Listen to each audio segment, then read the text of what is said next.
오늘도 우리 예배 가운데 하나님의 은혜가 충만하시기를 주님의 이름으로 축복합니다. 여러분, 이 예화가 기억나시죠? 한 가난한 청년이 크루즈 여행을 위해서 열심히 일을 하고 돈을 모아서 티켓 한 장을 샀습니다. 크루즈 여행 기간 동안에 그런데 그는 건빵만 먹는 비참한 여행이 되었어요.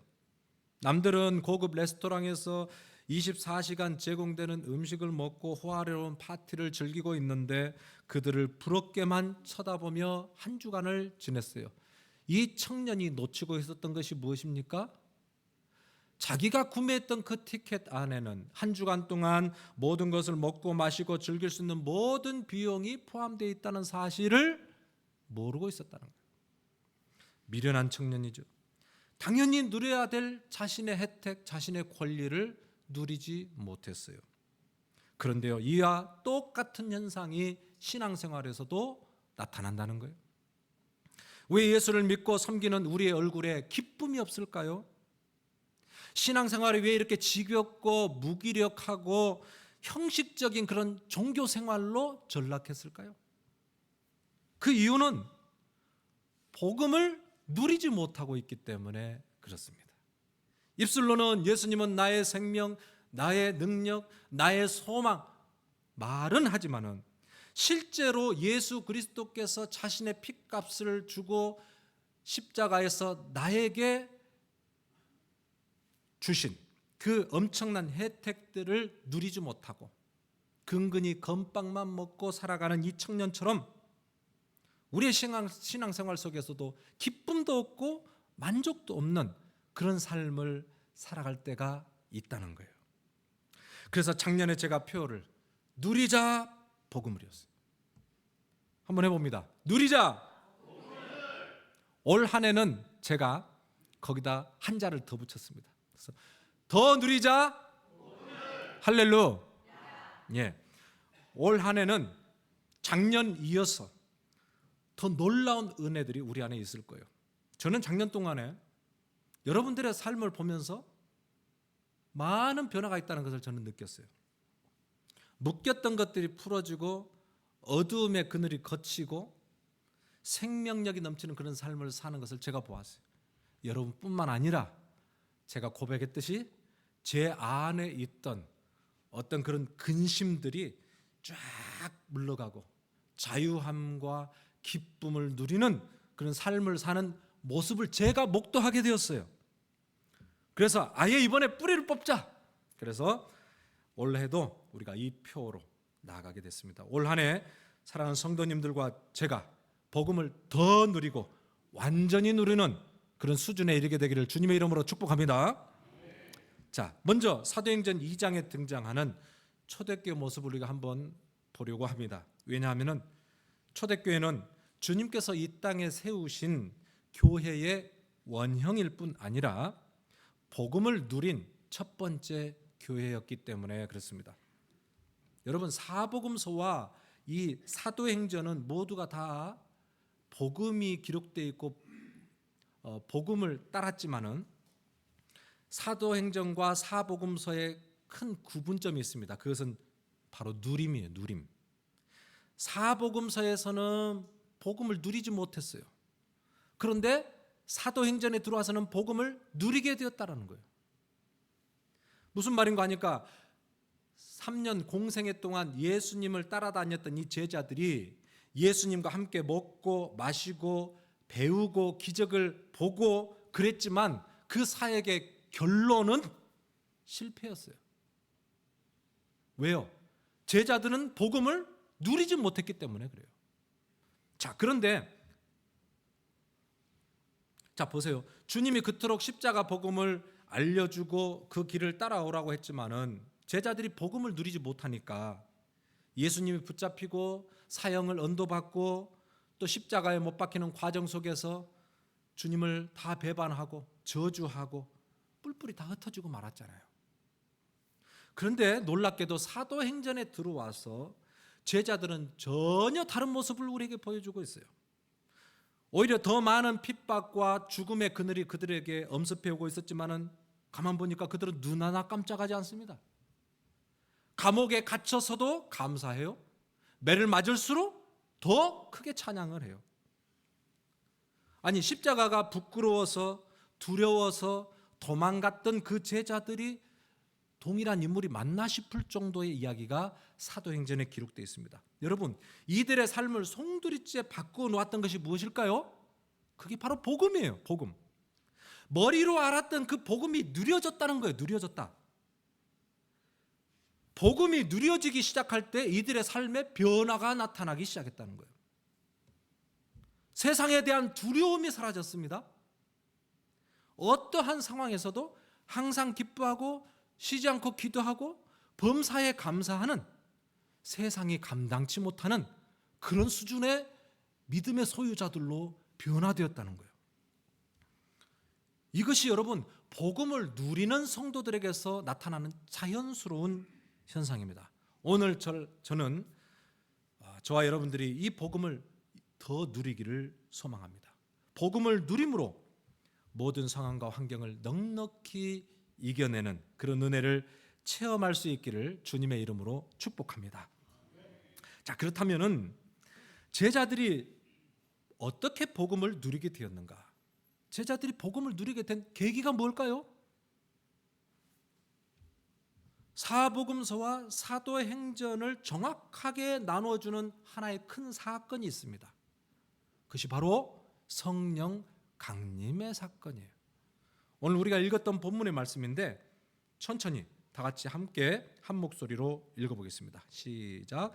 오순절 날이 이미 이르매 그들이 다 같이 한 곳에 모였더니 호련히 하늘로부터 급하고 강한 바람 같은 소리가 있어 그들이 앉은 온 집에 가득하며 마치 불의 혀처럼 갈라지는 것들이 그들에게 보여 각 사람 위에 하나씩 임하여 있더니 그들이 다 성령의 충만함을 받고 성령이 말하게 하심을 따라 다른 언어들로 말하기를 시작하니라. 아멘. 자, 무엇이 임하였다고요? 성령이 그들 가운데 임하였어요. 예수님께서 예루살렘을 떠나지 말고 내가 너희들에게 보내실 약속의 성령을 기다리라 라는 이 명령을 따라서 120명의 문도들이 마가 다락방에 모여서 그들이 기도하는 중에 성령이 그들의 모임 가운데 임하셨어요. 이것은 여러분 이제 성령의 시대가 시작되었다. 성령의 사역이, 본격적인 사역이 시작되는 이 사건을 알리는 그런 성령의 강림입니다. 성령의 강림. 그런데 여러분 성령이 이 땅 가운데 강림할 때에 그냥 소리 소문도 없이 아무런 변화가 없이 이루어지는 게 아니라 그 모인 무리들 속에 놀라운 변화들이 생겼다는 거예요. 오늘 우리가 읽었던 말씀 보니까 어떤 변화들이 생겼습니까? 보였다는 거예요. 불의 혀처럼 갈라지는 것들이 보였어요. 그리고요, 그들이 소리를 들었어요. 급하고 강한 바람 같은 소리가 들렸어요. 그들이 말하기 시작합니다. 성령이 말하게 하심을 따라 그들이 말하기를 시작해요. 자, 잘 보세요. 성령이 임할 때에 어떤 현상이 벌어지냐면 영적인 세계에 눈 뜨는 현상이 벌어져요. 지금까지 내가 경험하지 못했던 영적인 세계가 있다는 것을 깨달아 알게 돼요. 영적인 세계의 눈뜸의 현상, 이게 성령 강림, 성령이 임재할 때에 우리에게 나타나는 현상들이에요. 여러분, 그래서 그들이요 귀가 열려서 신비로운 음성을 듣고 또 그들이 입술을 벌려서 성령이 말하게 하심을 따라 각기 다른 말로 언어를 말하게 되었어요. 여러분, 이게 성령 충만할 때 우리에게 나타나는 현상들이라는 거예요. 더 놀라운 것은 지금 이 성령의 충만함을 경험했던 사도들의 반응이에요. 그들이 어떤 반응을 보입니까? 그 다음에 사도행전 2장 38절을 읽어보니까 이렇게 되어 있어요. 베드로가 이르되 너희가 회개하여 각각 예수 그리스도의 이름으로 침례를 받고 죄사함을 받으라. 그리하면 성령의 선물을 받으리니 그랬어요. 지금 사도들 안에 성령이 임하니까 이 성령께서 이들의 입술을 벌려서 말하게 하시는 거예요. 말하게 하셔. 말하지 않고서는 견딜 수 없는 심령을 주시는 거예요. 그래서 그 자리를 박차고 베드로가 일어났어요. 이 성령이 말하게 하심을 따라 막 방언을 하고 막 이런 기적들이 나타나니까 많은 사람들이 성경을 보면 뭐였다 그랬어요. 저 사람들이 대낮에 술 먹고 저러나 이랬다 그랬어요. 그럴 때에 우리는 술 취한 것이 아니다.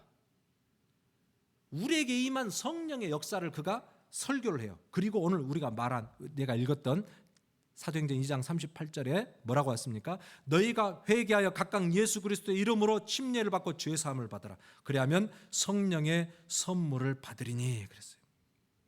너희들이 얼마나 흉악한 죄인들인지 아느냐? 너희들이 예수 그리스도 십자가에 못 박아 죽였는데 너희들이 회개하고 그 예수 그리스도의 이름으로 침례를 받을 때에 너희들에게 성령이 임할 것이다 라고 메시지를 정했어요. 여러분, 우리가 지금 이 메시지를 들으면 너무나 당연한 메시지고 늘 들었던 그런 흔한 구원의 메시지 아니에요? 그런데 여러분, 당시 정황으로 봐서는 이 메시지를 전할 분위기가 아니에요. 지금 예수를 죽인 종교 지도자들이 예수의 잔당들을 전멸하기 위해서 혈안이 되어 있던 그런 시점이었어요. 그러니까 다른 때는 몰라도 지금 이런 상황에서는 숨을 죽이고 예수를 모른 척하고 예수의 제자가 아닌 것처럼 행동을 해야 할 때예요. 그런데 지금 제자들은 이 두려움의 분위기를 완전히 깨버리고 회개의 메시지를 힘있게 선포하고 있는 이 내용을 우리에게 보여주고 있어요. 여러분, 무엇이 지금 이 사도들을 변화시켰어요? 무엇이? 성령님이에요. 성령님. 여러분, 성령이 하시는 일은 예수 그리스도의 그 십자가의 복음을 교회에 적용하시는 사역을 합니다. 예수께서 십자가에서 피 흘리시고 죽고 사흘 만에 부활하심으로 성취하신 그 놀라운 구원의 은혜들, 구원의 혜택들을 우리 각자 성도의 심령에 적용하게 하셔서 그것을 누리게 하는 사역을 성령이 하신다는 거예요. 그러니까 성령이 임하니까 머리로만 알았던 성경 공부, 머리로만 알았던 예수 그리스도, 입술로 풍월로 알았던 그런 십자가가 이제 깨달아지기 시작하는 거예요.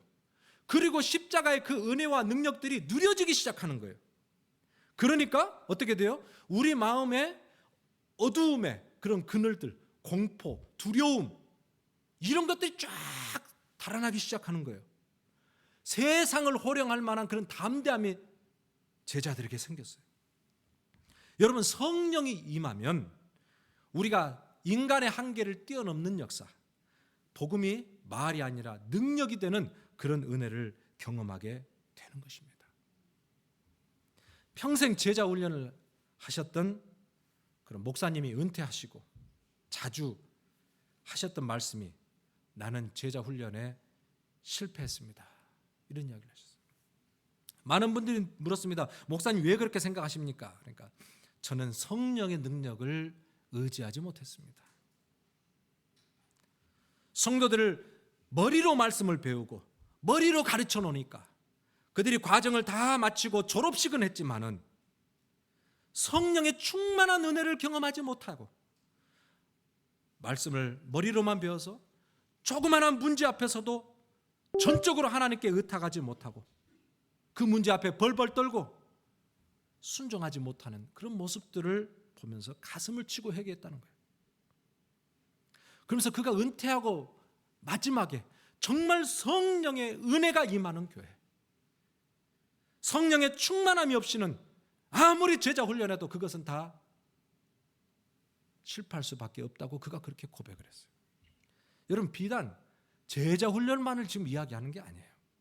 성령의 은혜 없이 행하는 예배, 성령의 은혜 없이 행하는 봉사, 성령의 예배 없이 전도, 선교, 여러분 이것이 결국은 아무것도 아니에요. 행할 때는 인간적으로 뭘 하는 것처럼, 뭘 이루어내는 것처럼 기쁨이 있을지 모르지만은 여러분 결국 십자가의 은혜와 부활의 능력 가운데 성령의 은혜로 하지 아니하였던 이 모든 것들이 결국은 다 무너지고 말아요. 예수님을 두 눈 똑똑히 보았고 예수님의 손을 붙들었고 예수님의 말씀을 들었던 이 제자들이, 십자가의 죽으심과 부활을 경험했던 제자들도 성령의 은혜가 없으니까 무용지물이에요. 아무런 힘을 발휘하지 못해요. 여러분, 우리에게 필요한 것은 성령의 충만한 은혜인 줄로 믿습니다. 저는 저와 여러분들이 이 성령의 충만한 은혜를 간절히 사모하고 이 은혜를 누릴 수 있기를 주님의 이름으로 축복합니다. 성령님만이 여러분 십자가 이 엄청난 은혜를 받아 누리게 하시는 거예요. 성령님만이 무기력하고 형식적인 이 종교 생활을 벗어나서 복음을 누리게 하고 자유를 얻게 하고 행복을 누리는 그런 신앙생활이 되게 하는 줄로 믿습니다. 그러므로 주의 일꾼에 있어서 가장 중요한 요건이 무엇인가? 그것은 바로 성령 충만이에요. 성령 충만. 교회 사역은 세상의 지식으로 하는 게 아닙니다. 하나님의 일은 세상 경험으로 하는 게 아니에요. 우리가 세상적으로 아무리 좋은 스펙을 갖추고 많은 것을 구비하였다 할지라도 여러분 성령의 충만한 은혜를 경험하지 못하면, 성령의 기름 부으심의 은혜를 누리지 못하면 하나님의 일에 쓰임 받을 수 없는 거예요. 그래서 초대교회를 보니까 일꾼들을 뽑을 때 다른 기준이 아니라 바로 이 기준으로 일꾼들을 뽑았어요. 사도행전 6장 3절과 11장 24절을 연이어서 함께 읽습니다. 시작. 형제들아, 너희 가운데서 성령과 지혜가 충만하여 칭찬받는 사람 7을 택하라. 바나바는 착한 사람이요 성령과 믿음이 충만한 사람이라. 이에 큰 무리가 주께 더하여 지더라. 아멘. 자, 보세요. 이 사도행전을 읽어보면 사람을 평가하는 기준, 사람을 뽑을 때 그 기준들이 다른 여러 가지 것이 아닙니다. 아주 심플하면서도 핵심적입니다. 그것은 바로 성령이에요. 성령에 충만한 사람이에요. 하나님의 교회는 세상에 돈 많고 세상에 많이 배우고 또 말 잘하고 조직력이 있고, 여러분 이런 분이 쓰임 받으면 더 좋겠지만은 이런 것이 좀 부족하다 할지라도 주님의 교회에 쓰임 받기 위한 가장 첫 번째 중요한 조건은 성령의 은혜를 경험한 성도예요. 말씀과 기도를 통해서 성령의 음성에 귀를 기울일 줄 아는 성도, 그리고 그 성령의 음성에 순종함으로 따라갈 줄 아는 성도, 그 성도를 통해서 하나님의 역사가 이루어진다라는 거예요. 저는 우리 교회에 이런 성령 충만한 일꾼들이 세워지기를 주님의 이름으로 축복합니다. 나의 열심, 자기의 뜻을 관철시키기 위해서 그렇게 열심을 내는 것이 아니라 오늘 하나님께서 이곳에 세우신 뜻이 무엇인지를 분별하고 내가 이곳에서 무엇을 하기를 원하시는지를 분별하고 성령의 음성에 집중해서, 그래서 나에게 주신 그 성령의 음성에 순종함으로 그렇게 주님의 몸된 교회를 섬기는 그런 요긴한 그런 일꾼들로 쓰임받기를 주님의 이름으로 축복합니다. 자, 그렇게 하면은 성령 충만한 성도, 어떻게 하면 성령 충만한 교회가 될 수 있는가? 자, 우리가 성령 충만하면은 우리가 생각할 때에 성령 충만은 진짜 어려운 일이야 이렇게 생각하는 분들이 많아요. 성령 충만은 어떤 특별한 기적이 일어나야 될 것처럼 생각하고 어떤 기도를 해도 막 열광적으로 막 그렇게 기도해야 성령 충만할 것 같고 또 황홀한 어떤 것을 보았다 들었다 뭐 이런 것을 경험해야 성령 충만할 것 같은데 여러분 그게 아니라는 거예요. 성령 충만의 정확한 뜻은 성령님의 지배를 받는 상태가 성령 충만이에요. 미국 칼빈 학회 회장을 역임했던 존 헤슬링크라는 박사는 이렇게 이야기했어요. 성령 충만이란 성령을 따라 사는 것이다.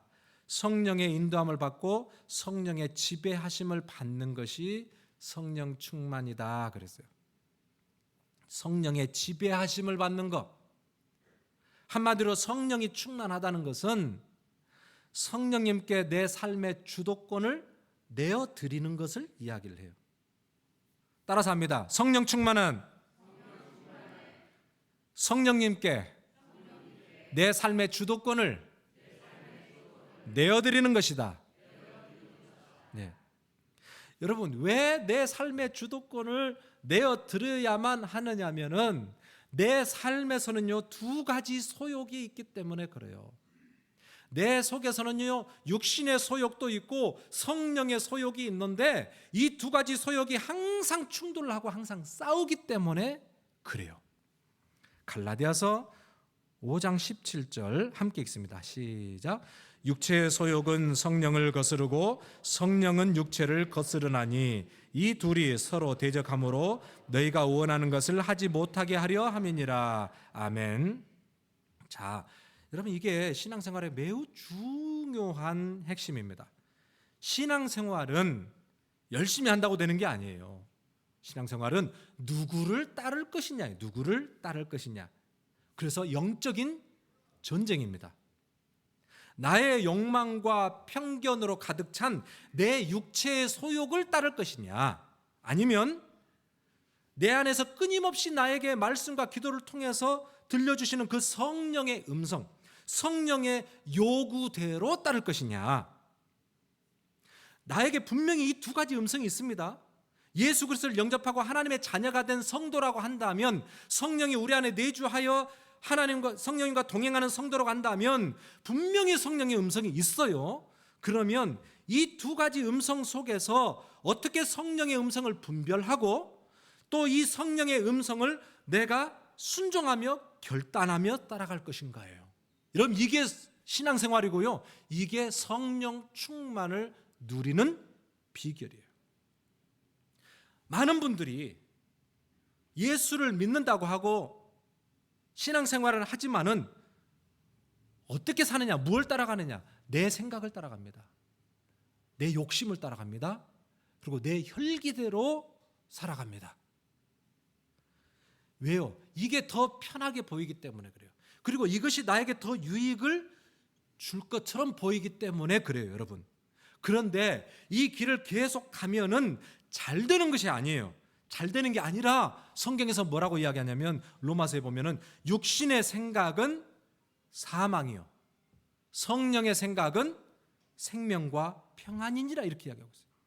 다시 말씀드릴게요. 육신의 생각은 사망이요, 성령의 생각은 생명과 평안이니라. 두 가지 생각이 있어요. 여러분, 내 생각대로 살면 잘 될 것 같은데 그것은 사망의 길이에요. 어두움의 길이에요. 안 되는 길이에요. 그런데 내 속에 성령의 음성을 듣고 순종하며 따라갈 때 처음에는 그게 잘 안 되게 보일지 몰라요. 그러나 그 생각에 내 삶을 내어드리고 결단하며 살아가면 어떻게 돼요? 내 삶이 밝아집니다. 내 삶이 살아납니다. 회복이 됩니다. 생명이 나타납니다. 성령의 생각은 생명과 평안이기 때문에 그렇습니다. 여러분, 신앙생활을 주일날 교회에 와서 예배 드리고 이렇게 열심히 봉사하는 것 참 중요합니다. 이건 겉으로 드러나는 거예요. 근데 신앙생활은 이것으로 되는 게 아니에요. 지금 말씀드린 우리 안에 내면의 이 싸움, 누구의 음성을 듣고 내가 따라갈 것인가, 이 두 가지 소욕이 항상 우리 안에 충돌하고 있다는 것을 내가 인지를 해야 되고, 이 충돌 속에서 성령의 음성을 구별해내는 것이 그 다음이고, 성령의 음성이라고 확신이 될 때는 상황과 환경과 여건을 보지 아니하고 그 음성대로 순종의 걸음을 내어딛는 것. 이럴 때에 우리 인간의 생각으로 살아가는 삶이 아니라 성경의 말씀대로 탁월한 하나님의 역사하시는 그런 놀라운 역사를 경험하는 삶을 살아가게 된다는 거예요. 저는 저와 여러분들이 성령의 소욕에 순종하는 승리하는 삶을 살게 되기를 주님의 이름으로 축복합니다. 성령을 무시한 채 살아가는 것과 날마다 성령의 음성의 소욕에 순종하며 살아가는 것이 처음에는 비슷하게 보여요, 여러분. 그러나 여러분, 우리의 내면에는요, 완전히 천양지차입니다. 완전히 다른 삶을 삽니다. 완전히 차원이 다른 그런 두 길을 걸어가게 됩니다. 그래서 A.W. 토저라는 목사님이 당신은 종교인인가 성령의 사람인가 라는 책에서 10가지 기준을 그가 이렇게 말했습니다. 10가지. 당신은 종교인인가 성령의 사람인가? 10가지 기준이 있는데 한번 잘 읽어보라는 거죠. 제가 읽어볼게요. 첫째, 신앙인은 성령과 진리로 예배를 드리지만 종교인은 예배를 방청할 뿐이다. 두 번째, 신앙인은 자신을 회개하지만 종교인은 다른 사람을 비판한다. 세 번째, 신앙인은 시간과 더불어 신앙 인격이 깊어지지만 종교인은 자기 의가 더욱 높아질 뿐이다. 네 번째, 신앙인은 하나님의 뜻을 추구하지만 종교인은 자신의 뜻을 추구한다. 다섯 번째, 신앙인은 하나님의 음성에 귀를 기울이지만 종교인은 세상의 소리에 귀를 기울인다.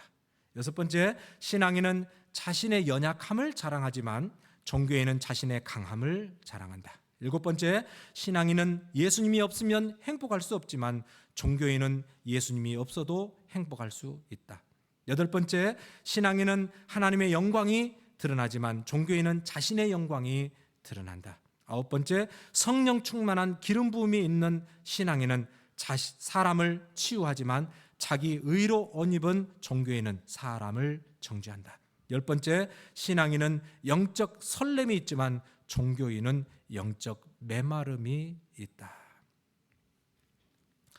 여러분, 이 10가지를 들으면서 여러분은 어떻다고 생각하십니까? 당신은 종교인인지 성령의 사람인지 오늘 토저 목사님의 물음에 한번 스스로 답해 보시기를 바랍니다. 내 욕심에 이끌려 살아갈 때 복음은 무거운 짐이 되어서요 우리를 누릅니다. 마치 물이 없는 바다에서 괴롭게 노를 젓는 것처럼 고달프기 짝이 없어요. 그런데요, 성령에 이끌려 복음을 누리며 살아가는 성도는요, 노를 젓는 척만 하는데 그냥 배가 막 전진해 갑니다. 은혜의 물결에 막 이끌려 갑니다. 기쁨이 있고 감격이 있고 설렘이 있습니다. 저는 정말로 우리 사랑하는 포도원교회 성도들이 복음을 누리며 살아가기를 원합니다. 성령의 은혜로 보이지 않는 영적 세계의 눈뜸의 은혜를 경험하기를 원합니다. 날마다 성령의 음성에 귀를 기울이고 순간순간 성령님과 동행하며 내 삶의 주도권을 성령께 이양하고 순종의 걸음을 내어듣기를 원합니다. 그래서 주의 교회에 유익을 주는 성령 충만한 일꾼으로 쓰임받기를 원합니다. 2024년 한 해 복음을 더 누리는 성도, 성령 충만한 교회가 되어지기를 주님의 이름으로 축복합니다. 아멘.